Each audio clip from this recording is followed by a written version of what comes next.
I think if leadership teams had a single sentence of their strategy for the year and a single goal for the year and just communicated that to their team every week and every month, you'd have incredible success. Rinse, repeat, rinse, repeat. This podcast is brought to you by Hey Taco, the only peer-to-peer recognition platform that uses tacos to help teams around the world share gratitude. I'm Doug. I'm Una. This is our podcast, Amazing Teams. Eddie Geller, welcome to the Amazing Teams podcast. Thanks so much, Doug. Really pleasure to be here. Of course. Eddie, we're excited to have you. And for our listeners, Eddie is the founder and CEO of SKOR, a company dedicated to measuring and improving corporate culture. Prior to SKOR, Eddie was the co-founder and CEO of Tiny Bean, a family-centric app designed to safeguard cherished moments. Under his guidance, Tiny Beans went public on the Australian Stock Exchange in 2017. And under Eddie's stewardship, it became known for its successful company culture and the app that millions of parents use to this day. Eddie, did I miss anything? Sounded so good, Una. I almost wanted you to say it again. No, all good. All good. Thanks for having me on the show. Really appreciate it. Eddie, we'll dive straight into the topic that all three of us like, the amazing team. What do you think it takes to build an amazing team in 140 characters or less? Oh, yeah. Well, it's important you provided that caveat. Otherwise, I'd be answering this all day. Really, in my mind, it's a range of things, but it starts with empowerment. And a big proponent of servant leadership. And really, I believe the role of a leader is to create the environment in which people can really do their best work. So whatever that means. And the other thing that I often found the leader stops short of is not asking enough questions and finishing their statements with a period. So build amazing teams. It's about curiosity, questioning, and empowerment for people to do their best work and find their own journey to deliver great outcomes. I see Doug smiling. You used a phrase that is near and dear to Doug's heart, which is servant leadership. Am I reading that smile correctly, Doug? That is correct. And I remember mentioning to you about always ending with a question. And so Eddie saying that just strikes a chord with me. Eddie, can you tell us a little bit more about SKOR and what you're focused on at SKOR? Yeah, absolutely. It's so interesting. I mean, I launched SKOR about 7-8 months ago. It's the type of thing that I'm so excited and passionate about because I think I could only get to this spot of SKOR, which I'll explain in a minute, with my past companies and my journey. You can't start with this unless you've had lots of trials and tribulations in building teams and building culture. So SKOR is a product and a platform we've created to measure culture objectively with a score, as funny as that says. And that's why we created the brand of SKOR, SKOR, because today when you ask organizations and leaders around culture, it's very ephemeral, very fuzzy. No one has a really great definition. It's very subjective. And if you ask most leaders, they would say they have a great culture. And you ask great lots of employees, do you think you have a great culture? It would be mixed. And that's the subjectivity of it. So I want to solve the problem of measuring culture and then more importantly, benchmarking it in the industry of what great culture is.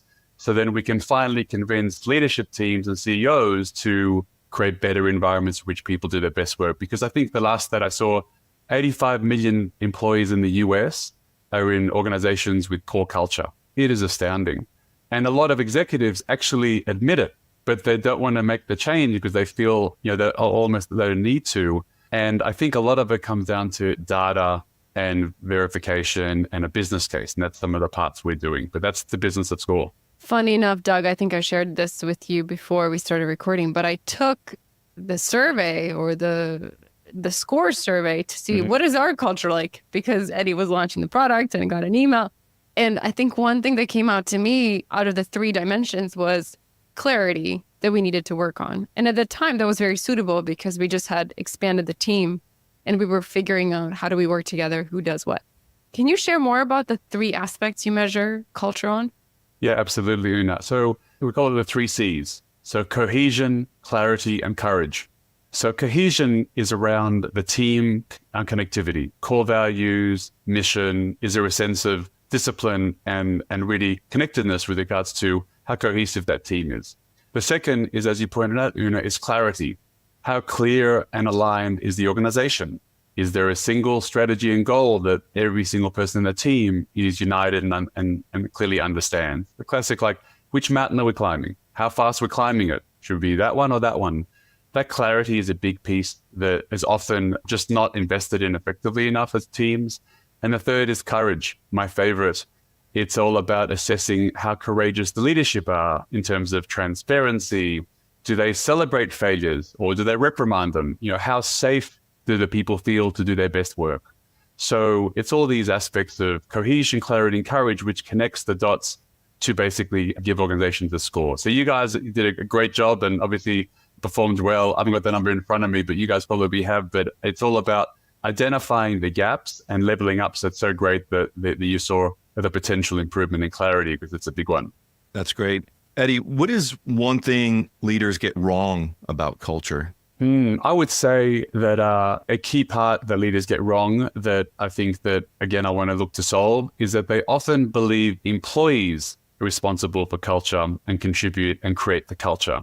And I actually think it's the opposite. Leadership set culture. Leadership set the environment in which people do their best work. So there's a lot of emphasis on employee surveys and data and what all our employees think, and do that regularly. And hopefully we tell them and hopefully we do something about it, although many don't, and just almost like appease them because we're asking them. But they feel that, they need to understand from them what's going on. But frankly speaking, in my experience, it's all on leadership. Leadership set the tone and culture. And the other thing that I find leadership get wrong is that they feel that the simple things are the sort of the important aspect. When I say simple, it's like if they tell people what to do, people will do it, right? It's a much more directive aspect. But I think if you empower and again, lean into much more of an opportunity for people, then they're more inclined to sort of jump in.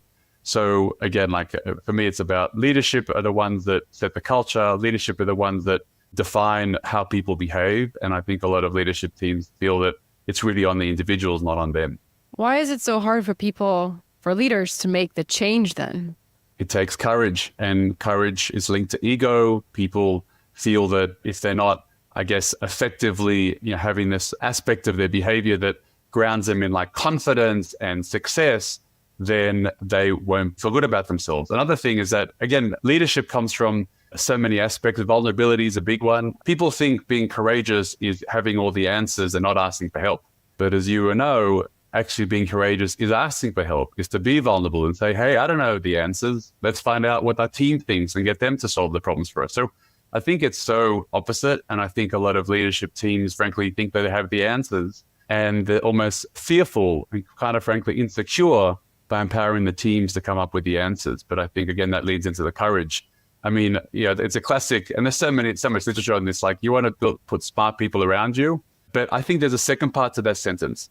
Smart people around you and have them solve your problems, right? Because like ask them the questions, lean into curiosity, have them solve problems. But I think leaders struggle with almost like disarming themselves with having to have all the answers, and they should be rearming themselves with the questions so their team comes up with the answers. And I think a lot of leadership teams, a lot of leaders fall into their being a boss in previous lives and think that their approach works, but many data points suggest it doesn't. Eddie, help me understand how we ended up in a world where culture building ended up in HR teams. It's crazy. I think about this all the time. I almost think that it's kind of an easy answer because HR typically have huge empathy.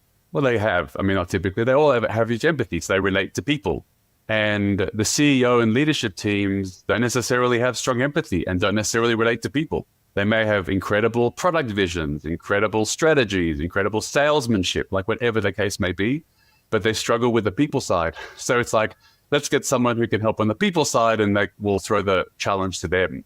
But as all of us know, leadership is actually in every single person. It's not a HR problem, it's an every person problem, and every person's a leader. So I don't know, as part of the solve I want to have with SKOR, is I want HR to be considered a strategic profit center, not a necessary cost center. Like another thing that I struggle with is like, speak to some CEOs and they're like 60, 70, 80 people. They're like, oh, I think I should get HR now. What?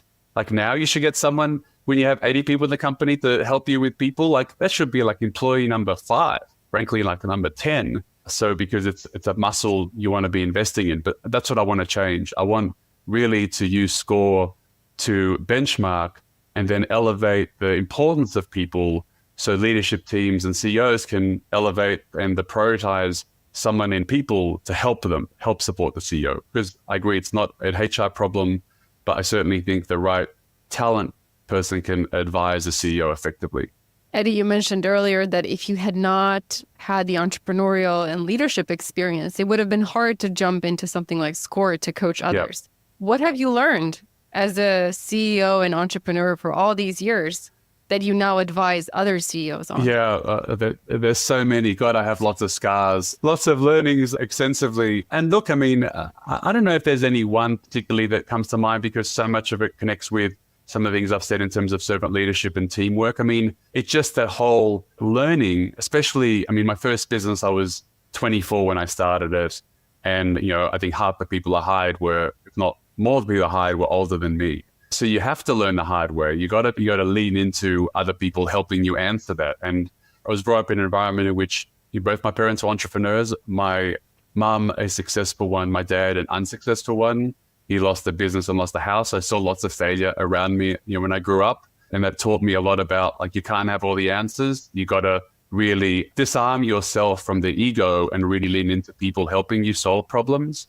And I think that sort of helped me learn as a leader. I made lots of mistakes, but I was comfortable in the mistake that I could learn and move on from it. And I think that's also, I often see leaders and they struggle in that almost like showing their teams that they've made a mistake or screwed up. And I actually think them leaning into that failure and celebrating that is the powerful tool that they should be utilizing. So I think lots of different learnings and lots of, I think people I hired schooled me. And then I'm a sucker for good books, I guess, and systems. I mean, I'm not sure if you're familiar with the system called The Great Game of Business or Scaling Up. We implemented that and I learned a lot about just how companies build teams and engage their people and empower their people. And again, through those learnings, just continue to apply that across my businesses and now help others do the same. Do you enjoy being the player or the coach? Great question. I think it depends on context. I love being the coach when I have a vested interest in their outcome. I struggle being a coach and coming back on every couple of months and then nothing's changed. I struggle. It was interesting. In between my first and second business, I had a couple year hiatus of figuring it out while I helped some businesses and I was doing coaching. And I coached a bunch of CEOs. And after 6 months, I wasn't enjoying it at all because I found every time you sort of work with them, you come back a month or two later and nothing's being done. So I'm like, I have to be the player. I need to sort of help them do the things that I'm telling them they should be doing. So it's almost like a frustrated coach, right? So in that scenario, the frustrated coach, whereas some of the clients I'm working with now, I have a vested interest in their outcome in terms of their performance. It's ongoing. It's not just one-off. I get to meet the leadership team, help with workshops, help with their realities and see their results. So although I don't have a financial interest, I have just a personal interest in their success. I'm far more enthused by being a player coach. So I think it depends on the environment. But having said that, I love learning from others. I think everyone becomes kind of my coach at the same time, although they're not necessarily labeled coach, because I think there's so many situations that is so unique that sometimes you don't even realize. But my 16-year-old schools me every other week, and he's my coach sometimes, depending on situation. So I think it's just about the situation rather than always being a player, always being a coach. For me, I've learned that to just lean in and embrace the situation regardless and learn from it. That's really interesting. As Una mentioned, I have interest in servant leadership. Can we just talk about that Sure. for a moment? Maybe some ideas for others who aspire to be more of a servant leader? Yeah, absolutely. At a high level, the way I define servant leadership is creating an environment in which people succeed. And if people are not succeeding, or for whatever reason, it's on me. And I'm not their boss, I'm their servant. And it's funny, as you asked me the questions, it reminded me of when we were at Tiny Beans. Every time we had a new employee, this is the days of in-person in office, right? So a few years ago, every time we had a new person start on a Monday morning, we'd have sort of this morning tea ritual, 11 a.m. You would organize some, coffee, cakes, and just some drinks so people get to know this new team member. And we'd go around the room and people would say, how long you've been here, your role, and something about you. We obviously get to me and everyone knew as a CEO, but I would never say that. I would say, hi, I'm Eddie. And my job is to create the environment in which you are successful. That's it. That's my job. And I think the last aspect of servant leadership that I think is so critical that I think some ignore is that when things go wrong, it's actually on you, not on the person. There's clearly learning, there's clearly failures, but it's got to be on you. Is it not enough resources, not prioritization, they didn't have a skill set, it was the wrong setup, like whatever, but lean in and learn and embrace the failure and embrace the learning. And that's all part of servant leadership. For me, it's all about creating the environment where people are successful and people feel comfortable in knowing that's the job of the CEO, because some people struggle with that. Do you mean, Eddie, some teammates struggle with that, or some CEOs struggle with that? Many CEOs struggle with that for sure. No, individuals I found, I don't know, maybe it's just the culture here in the US that I learned, because obviously being from Australia, it's definitely although we speak the same language, there's definitely different cultures and nuances. I'm sure you've seen it all. But I found with some people on the team and Tiny Beans here in the US, they'd struggle to even approach the CEO because they had a label of the CEO. It's almost like natural intimidation. And I worked really hard to go, I'm just another guy. Like, I just want to help you succeed. Like, hit me up for anything. I'm here for you. And I really worked hard to make everyone feel that I'm just another person. I unpacked the dishwasher, like I cleaned up after meetings. I put my chair in. Like, I want them to know that I'm just another human wanting to contribute towards a greater good at this company to build something we believe in. And some people got it straight away. God, a lot of people struggled. But you're the CEO. Like, why are you doing that? Like, are you sure I can talk to you? Like, what? Whereas in Australia, no, everyone's together. Like, doesn't matter what your role in. Like, we all chat and joke and hit each other up regardless of the role. And I found that was a bit of a struggle here, that I reached out to people and they wouldn't respond to me, being scared of what I would say as the CEO. And it sort of blew my mind. I love that. I'm curious about your journey building your businesses. I've been working on my business for 8 years, very much founder led. I'm curious how you built your businesses. Was it something that you just raised money, built a team? Can you shed some light on your journey building your businesses? Yeah, sure. Absolutely. So my early days, this is going to be, it's part of my journey. So I think it's important to share. My first business, I was 21. Internet was just coming out, 1996. I started a company called Eddie's Internet Solutions because all my friends wanted the internet. And I remember printing these flyers, putting them underneath these windscreen wipers at the train station. And it would say at the top, access the information superhighway, right? To get connected to the internet, 1996. But it sort of shaped me in how I sort of built, and it was just me, right? Eddie's Internet Solutions. But through that, I learned a lot about websites and development and back-end programming. And then that what brought me to my first company, 1999, Unique World, setting up websites for people. So it was just me at the time. And then I had actually my brother-in-law, who wasn't brother-in-law at the time, get involved with the business early on because I was a tech person. I didn't really understand a lot about business and finances. So anyway, so grew that, got investors on board, and then ended up, we had some scary times though, Doug and Una. Like, I reckon 3 times we nearly went out the back door. I remember once having to put the house on the line to bankroll it, to pay salaries the next day. I learned there's the public truth and there's the deeper truth. And there's a lot of deeper truths that aren't public, and a lot of people see the only the public one and go, oh, like, what an incredible journey. It's all been super successful, but we all know it's super tough. But I learned through, again, lots of ups and downs, and I had investors involved there. But I started on my own. And Tiny Beans was a B2C app, so we needed money. We couldn't build anything without it. So we definitely went with investors first. Lots of pain and suffering through ups and downs of investors.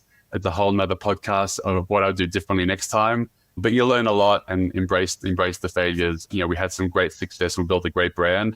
But just latest venture, SKOR, no investors, no board, just me, and I'm loving it. And I don't intend to bring on board investors or a board or anything. And I'm happy to go slow. Like, that's totally okay with me, because I went fast in a couple of other times. And I think this business for me and this brand I want to build really methodically. And I don't need investors at all. I need focus, energy, and working with the right people. So again, each one a different path though. Starting full circle from Eddie's Internet Solutions, now back to Eddie's Culture Solutions. I couldn't think of anything better, right? But I've learned a few more things in branding and marketing, thank God, since then. I kind of like that. Eddie's Culture Solutions.com. just for fun, go Exactly. down to Grand Central, put it on cars. You never know. People are not doing offline advertising anymore. You It never might be know. Well, successful. to be honest with you, I mean, all the learning, and that's some of the genesis of creating SKOR, is I want it to be part of the vernacular. Like, I want it to be part of the conversation. So like, my vision is every time you have a podcast guest on, you're going to ask them in your first question, like, what's your score? And they're going to say, oh, it's 75 and we're leading the industry because that's 65 and that's what we're doing about it. Like, that would be amazing. That's the vision, that it becomes as part of the vernacular. It's on company about pages. It's verified, it's part of the conversation. Whereas today, there's no measure of it. So, and that's the whole premise of creating a brand that's so simple and direct as SKOR. Eddie, can you tell us more about the State of Culture report? Yeah, absolutely. Just for everyone's benefit, the first quarter this year, March quarter, was our first release of the State of Culture report for SKOR. And it's basically a way to compare cultures across industries, in short. So it's to elevate how leaders and leadership teams drive culture across different industries, which industries have a higher propensity towards great cultures or which ones don't, and some interesting insights to sort of convey publicly. Because today there isn't something out there that does a State of Culture report, and we want to be a thought leader in this space, not just basically a barometer tool. So in terms of, that's the high level. How we got the data, I guess lots of begging, borrowing, and stealing from networks and relationships, and really going to conferences, inviting people to complete it on LinkedIn, and using just my network and then them extending it to other networks. So the first State of Culture report had 140 companies take the assessment. So it's decent enough. We really want it to be significantly larger as we continue to scale the business. Again, for us, it was about just our first foray into like leading the space and really trying to put this on the map. And a key part of culture and the culture report we wanted to elevate is the business case for culture. Organizations think about culture as sort of sometimes this sort of thing we do sometimes, and it just kind of happens. And maybe, Doug, to your point, sort of HR does that occasionally. It's got to be everywhere. And I really want to elevate the financial benefits of culture and really educate CEOs and leadership teams about how much financial benefits they can generate by having great cultures too. And that's all part of the State of Culture report strategy. Was there anything in the report that you found alarming or interesting or surprising? Look, I mean, there's some obvious ones and I'll share some surprising ones. Obvious ones like environment and sustainability was high in a range of different factors. I think their score was like a 74, 75. And logic suggests, well, yeah, because there's an innovation element, there's creativity, you want to find new ways in which you want to apply practices. So there's a safe, courageous high score, right? So you think that, yeah, that's kind of logical. But tech was in the middle. You think tech would be high. So tech is high on courage, but low in clarity. Funny how are you both, because leadership teams feel that like, oh, everyone knows what we're doing.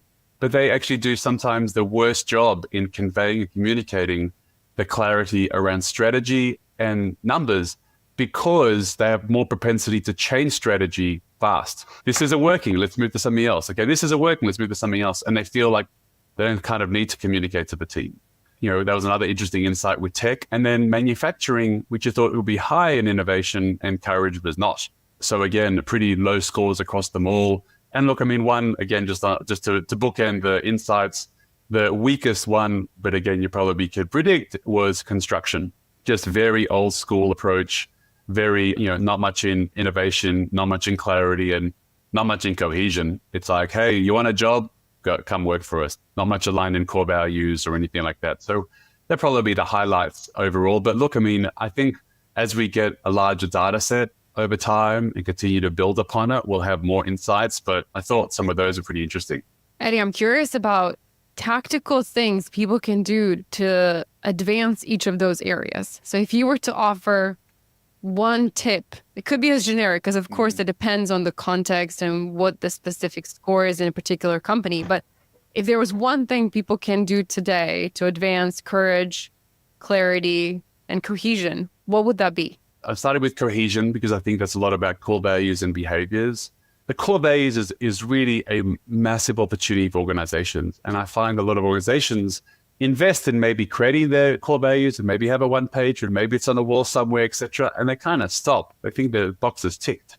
But I think if leadership teams would really lean into the core behaviors, starting with them living it first, I think that's often a big challenge. So tip number one, live your core values and recognize, and I wasn't paid for this plug, using a great tool like Hey Taco on the core values, I think is so masterful, because the one tactic that I learned is really powerful is not only leadership team recognizing values, but your peers recognizing you for the core values.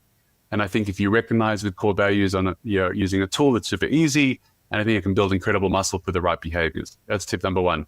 On the clarity, if the leadership team could just convey the strategy for the year in one sentence and the single most important goal for the year, that's it. And convey it and repeat and repeat and repeat. Just tell the whole team what's the strategy for the year, i.e. which mountain we're climbing, and two, what's the goal for the year, the single most important goal for the year. It's a really important part of it. And the third piece is all around courage and transparency. I think one thing, if the leadership team could just lean into things aren't going well or a failure and how they share and report that failure or set of results, I think that would be great, just the transparency. Eddie, question for you on the three tips you offered and how you work with your clients. So you come in, you help them measure culture, and then you help them think about what's the gap and how do they get to where they want to get to. What could people be doing in each of the three C's right now to advance on those areas? That's more kind of context independent. So one tip that you would recommend everyone do right now. All right, fantastic. So 3 C's, cohesion, clarity, and courage. So on the cohesion part, I think leadership teams can really embrace their core values much more effectively, and not just about having it on a piece of paper or you're communicating it once, but really living it. And the other piece, and again, I wasn't paid for this recommendation, but Hey Taco is an incredible tool for peer-based recognition. Really, I think we used it super successfully at Tiny Beans. It was a huge benefit of core values and cohesion. So just peer recognition on core values. The second piece is clarity. I think if leadership teams had a single sentence of their strategy for the year and a single goal for the year and just communicated that to their team every week and every month, you'd have incredible success. Rinse, repeat of strategy and one goal for the year. And on courage, if the leadership team were able just to lean into some failures, some not so great results, and transparently share that with the team, would build trust and engagement. So they're the 3. Those are perfect. I was just taking notes. Those were great. Awesome. Good to hear. Eddie, I have to ask, you have an impressive resume on LinkedIn. Your about section is just, I read it and I was like, wow, Eddie seems like Superman. But I got down to the bottom and I see a mention of Spartan endurance racing. And that really piqued my curiosity. What's that all about?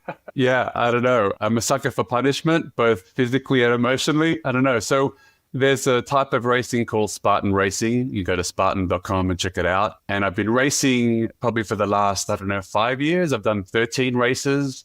And what they are is basically endurance racing with obstacles. So you can do the sprint, which is like a 4 mile, a super, which is 8 mile, and the beast, which is like a half marathon, 15 mile one with obstacles. Yeah, I've done them for years. Actually, coincidentally, we've got the sprint, which is a short one in a few weeks, doing it with 3 of my boys and a bunch of buddies. And it's an incredible activity, incredible race that I would encourage anyone to do. And it's not about time. People go, oh, I could never do that. Like, everyone could do it. It's just about having the sense of achievement. And the reason why I want my kids to do it and I do it is because in life, we get hard things and hard things are thrown at us. I want us to build muscles to overcome them. And a race like this is hard. And in the race, there's a ton of hard things in it that I want people to learn how they can overcome it. I'm a big fan. So if you guys are up, we got a race in a few weeks. I would be terrified because I'd imagine there's a lot of training that goes in before you go and show up. Well, you could, but I mean, I brought buddies along who are still my buddies who have not done training and did the race with us. Any training is great. No training is also great. We all stay together. It's not about the time. It's about doing something together as a team. I love that. Eddie, are those the races where there's an electric wire that you have to crawl underneath? Yeah, things like that. Yeah, that's an example obstacle. Yes. So often people know Tough Mudder is another brand, Spartan or Tough Mudder. So it's very similar. So things like that, you go under barbed wire, you crawl in mud, you're lifting sandbags up a quarter of a mile up a steep hill and then down, like all different crazy things. But again, at the end when you finish, it's just really quite special. So definitely worthwhile doing. We had a guest a few weeks ago who said two things that resonated. He said teams that eat together, stay together. And then a derivative was teams that sweat together, stay together. I love so it it. sounds like this is a great team building for your family team to stay together. Yeah, no, really good. Yeah, I love that. Yeah, breaking bread, sweating. And actually just on that, my eldest, he rows crew. He's been rowing crew for years. And something special about everyone in the boat rowing at the same time. So many connections to business and teams, right? In terms of just alignment and being in the same and going through hard times together. So much element there. So love it for sure. Eddie, I have to ask you one more question before we go into gratitude, but we know that this is helpful to teams, right? Doing hard things, breaking bread, all these things that connect humans. Why do we forget that when we get into a work environment? It seems like that sometimes we throw everything out we know about humans and motivation and how teams get formed, and then forget about it as soon as we're supposed to be professional. Yeah, it's a great question. I think it comes down to the leader and the leadership team, because I think so many environments have just been bad. So many environments in which it's dog eats dog, highly political, posturing, positioning, people feel unsafe. If people are unsafe, they won't do their best work and they're going to be very guarded. And I think when people join teams and companies where the environment's safe, welcoming, with compassion and with transparency, then people will be much more inclined to be part of a team. But I think so many just environments that have come from, I don't know, leadership teams and environments. And maybe it's also a question of what their first job was. Their first job and more importantly, their first manager will probably also influence how they're like in their career. Their first manager is welcoming, supportive, and conducive to work together. I think they'll probably have that default in every environment. If their first manager was very dogmatic, very aggressive, and very direct, and they wouldn't feel safe, my inclination would be that's probably going to be how they are over time, unless they've had leadership training and self-awareness support. But I think it just has to do with too many bad environments that together we're going to fix, but that's the history. That's great.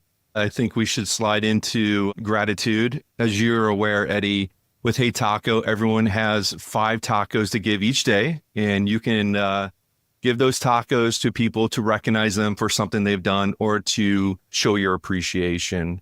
Who are you giving your 5 tacos to today and why?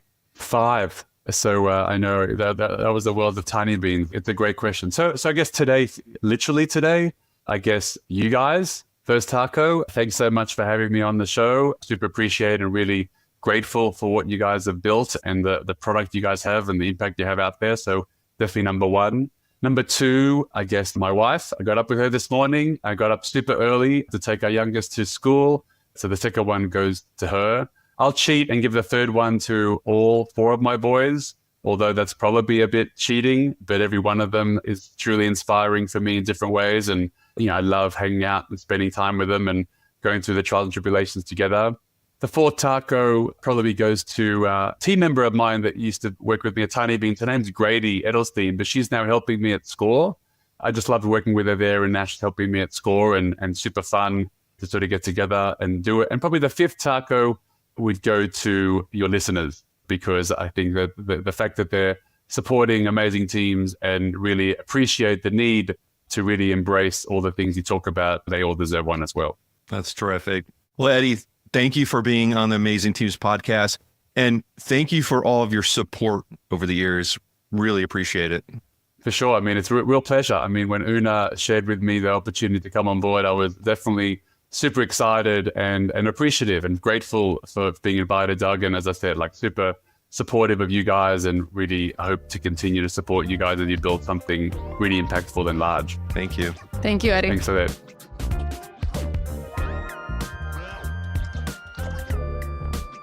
Thanks for listening. One of the important things about building a team is gratitude. If you're looking to add more gratitude into your team, check out heytaco.com. We are clearly biased, but it really does work. Use the code AMAZINGTEAMS to receive 15% off for the first 3 months of your subscription.